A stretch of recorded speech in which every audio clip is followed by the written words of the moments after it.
November 4th, 2021 at about 4:45 p.m. I got a call to retrieve a boat that was drifting away from the mooring field near Fernando Street. The occupant fell out of the boat into the water and he couldn't climb back into the boat, so he was swimming to Fernando Street dock and he just needed me to pick up the boat and bring it back to him. Once he got to the dock, the informant called back and said that he became unconscious and unresponsive, but he was too heavy to pull out of the water himself, so he would be holding him against the dock until we got there. Fortunately, 2 or 3 Good Samaritans passing by in their boat jumped off on the dock to assist and pulled the man out of the water and up onto the dock. I was upgraded to priority 1, so I responded with lights and sirens and ripped down the harbor to get to the dock and assist with the life-saving efforts.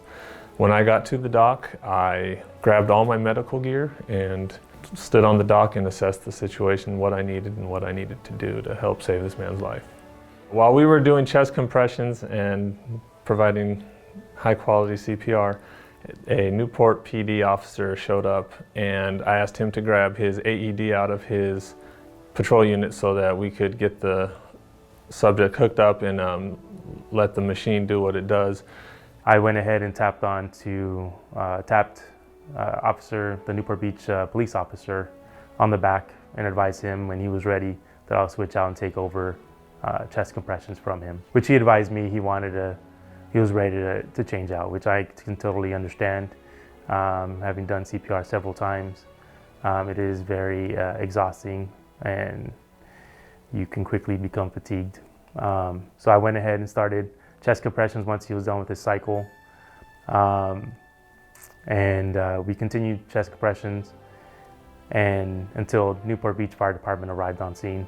So once the fire department put the auto chest compressor on the victim, they also were suctioning out his mouth and asked me to place the oropharyngeal airway. It's an advanced airway that compresses the tongue and allows the airway to be open, and then we connected him to oxygen so he would be getting a higher quality oxygen and increase his chance for survival. Once we received word that the subject survived from the incident, we were pretty ecstatic.